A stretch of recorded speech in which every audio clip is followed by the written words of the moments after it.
వీక్షకులకు అందరికీ నమస్కారం. నా పేరు doctor Vishwajit, PhD in biotechnology. ఈరోజు మన మూడవ ఎపిసోడ్. అయితే మనం మొదటి ఎపిసోడ్ వినాయక చవితి పర్వదినాన్ని స్టార్ట్ చేయడం జరిగింది. ఈరోజు మన మూడవ ఎపిసోడ్. ఈరోజు మనము శ్రీధరన్ గారి గురించి చెప్పడం జరుగుతుంది. మెట్రో మ్యాన్ శ్రీధరన్ గారి గురించి మనం ఈరోజు ఆయన చేసిన మహాకార్యాల గురించి చెప్పడం జరుగుతుంది. ఇదైతే ఇనిషియేటివ్ ఉందో అది అందరికీ మనకు తెలుసు. ఇది దేశం స్వాతంత్రం వచ్చిన తర్వాత మహా వ్యక్తుల గురించి కావచ్చు, మహా సంస్థల గురించి కావచ్చు, వాళ్ళు చేసినటువంటి గొప్ప కార్యాలు, అది దేశానికి ఏ విధంగా ఉపయోగపడుతున్నది, ఇప్పటి తరానికి కావచ్చు, రాబోయే తరాలకు అది ఏ విధంగా ఉపయోగపడుతున్నది, దాని గురించి డిస్కస్ చేయడం జరుగుతుంది.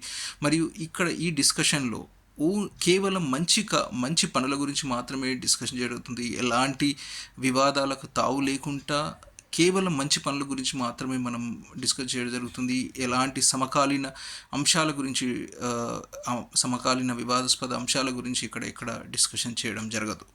ఆ విధంగా ఇది వీడియో ఉంటుంది.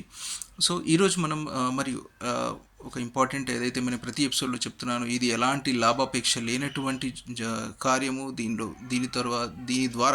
దీని ద్వారా ఇన్ ఫ్యూచర్ ఎప్పుడైనా ఒక రూపాయి వచ్చినా కూడా అది అక్షయ పాత్ర లాంటి ట్రస్ట్ కావచ్చు, శ్రీ వెంకయ్యనాయుడు గారి స్వర్ణ భారత్ ట్రస్ట్ కావచ్చు, హరికృష్ణ లాంటి ట్రస్ట్ కావచ్చు, ఇది వెళ్తుంది. మరియు ప్రతి ఒక్క రూపాయి యొక్క లెక్క కూడా ఉంచబడుతుంది. అది ఆ విధంగా చెప్పబడుతుంది ఇన్ ఫ్యూచర్లో ఎప్పుడైనా డబ్బులు వచ్చినా కూడా. సో ఈరోజు మనం డిస్కస్ చేయబోయేది ఈ శ్రీధరన్ గారి గురించి. శ్రీధరన్ గారు మెట్రో మ్యాన్. ఆయన చేసినటువంటి గొప్ప కార్యాలు, ఆయన ఇప్పటికీ దేశానికి ఇంకా 92 సంవత్సరాల వయసులో కూడా ఇంకా దేశానికి సేవ చేయడం జరుగుతోంది. అంతటి మహా వ్యక్తి గురించి మనం ఈరోజు చేసుకుందాం.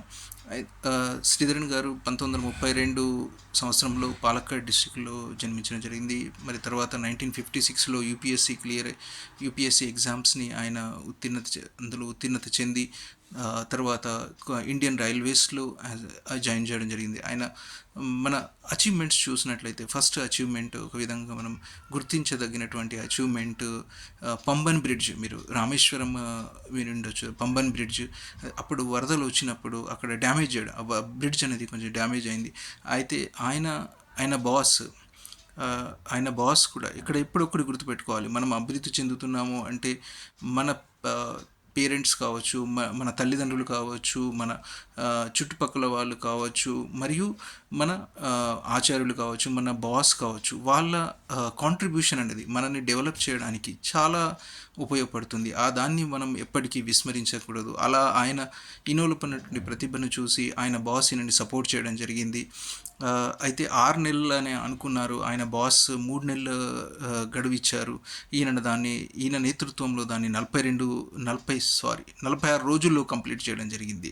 సో ఇది ఒక బాస్ ఆయనకి, శ్రీధరన్ గారికి ఇచ్చినటువంటి అవకాశం కావచ్చు, ఈయన మీద ఉన్న నమ్మకం కావచ్చు, ఆయన గైడెన్స్, ఈయన దాన్ని కంప్లీట్ చేయడం జరిగింది. ఇది ఒక టీం వర్క్ లాంటి వన్ ఆఫ్ ద ఎగ్జాంపుల్. తర్వాత ఆయన కోల్కతా మెట్రోకి అప్పట్లో 1970sలో something he has joined it. తర్వాత 1975లో కోల్కతా మెట్రో. ఆ విధంగా ఇండియాలో అది India's first metro Kolkata metro. తర్వాత ఆయన కొంకన్ రైల్వే లో జాయిన్ చేయడం జరిగింది. Konkan railway, I think he was MD, managing director. అయితే కొంకన్ రైల్వే ఇప్పటికీ అది ఒక one of the toughest railway ప్రాజెక్ట్గా వరల్డ్ గుర్తిస్తుంది. అది ఏంటంటే ఐ థింక్ ఇక్కడ 93 టన్నెల్స్ ఉన్నాయి. దాంట్లో 93 టన్నెల్స్ 82 కిలోమీటర్ సాఫ్ట్ సాయిల్ ఆ టన్నెల్స్ చేయడం జరిగింది. మొత్తం ట్రాక్ అనేది 760 కిలోమీటర్స్ రైల్వే అది లైన్. అది దాంట్లో 150 ఫ్లైఓవర్స్ ఉన్నాయి, 150 బ్రిడ్జెస్ ఉన్నాయి. సో ఈ విధంగా చూస్తే అది వన్ ఆఫ్ ద టఫెస్ట్ ప్రాజెక్ట్గా అది 7 ఇయర్స్లో కంప్లీట్ అయింది. దాని తర్వాత ఆయన ఢిల్లీ మెట్రోలో. అయితే ఇక్కడ ఒకటి గుర్తుపెట్టుకోవాలి, ఆయన 1990లో రిటైర్ అవ్వాలి, 1990 జూన్లో రిటైర్ అవ్వాలి. కానీ ఆయన కొంకన్ మెట్రో వాళ్ళు ఈయన సేవలు చూసి ఆయన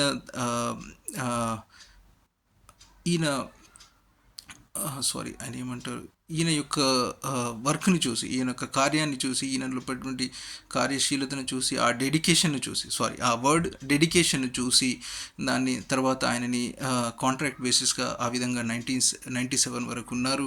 తర్వాత ఢిల్లీ మెట్రోలో initially he was thought like he would like to retire. ఆయన 2005లో రిటైర్ అవ్వాలనుకున్నారు ఢిల్లీ మెట్రో నుంచి. కానీ ఢిల్లీ మెట్రో వాళ్ళు ఒప్పుకోలేదు. 2011లో ఆయన రిటైర్ అయ్యారు. ఇది చూడండి, అంటే 58 సంవత్సరాలు కావచ్చు, 60 సంవత్సరాలు కాదు, దాని ప్రకారం ఆయన రిటైర్ అవ్వాలి. కానీ ఆయన ఉన్నటువంటి డెడికేషన్ను చూసి, ఆయన ఉన్నటువంటి కార్యశీలతను, ఆయన ఉన్నటువంటి నాయకత్వ లక్షణాలను చూసి కుంకన్ రైల్వేస్ ప్రాజెక్ట్ ఇవ్వడం జరిగింది. ఆయన తర్వాత రిటైర్మెంట్ తర్వాత 7 ఇయర్స్, క్లోజ్ టు 7 ఇయర్స్ అక్కడ వర్క్ చేశారు.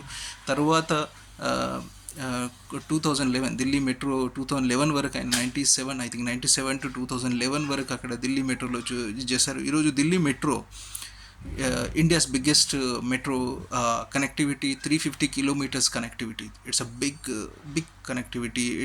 Not only the Delhi, it connects to the Bahadurgarh, తర్వాత నోయిడా కనెక్ట్ చేస్తుంది, నోయిడా, ఫరీదాబాద్. ఈ విధంగా ఆ నెట్వర్క్ అనేది చాలా పెద్ద నెట్వర్క్, ఇండియాలో బిగ్గెస్ట్ నెట్వర్క్ అనేది ఆయనది. ఆ కార్యం చేస్తున్నప్పుడు ఆయన ఇది చెప్పచ్చు, ఆయన వర్క్ని చూసి ఎలాంటి అక్కడ పొలిటికల్ ప్రెషర్ అనేది లేకుండా, మళ్ళీ ప్రభుత్వం కూడా అంతే ఆయనకు ప్రోత్సాహాన్ని ఇచ్చింది అది కంప్లీట్ చేయడానికి.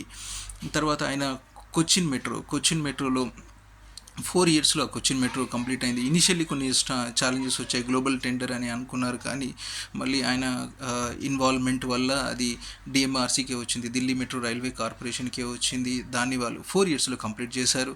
తర్వాత అదైన తర్వాత Lucknow metro I think it's a fastest metro completed. అది 2 ఇయర్స్ 9 మంత్స్లో కంప్లీట్ అయింది.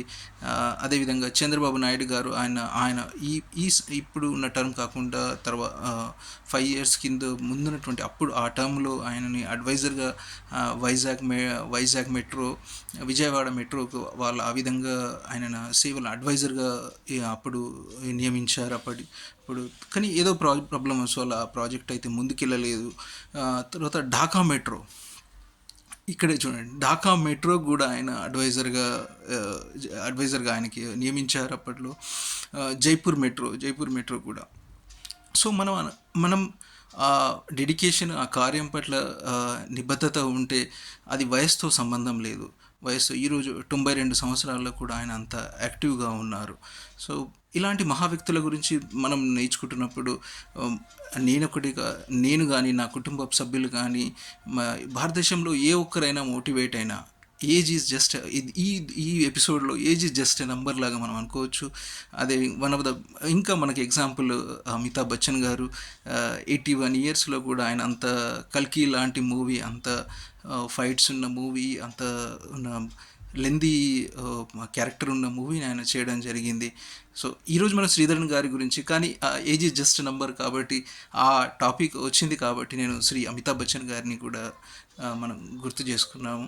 So thank you so much for watching.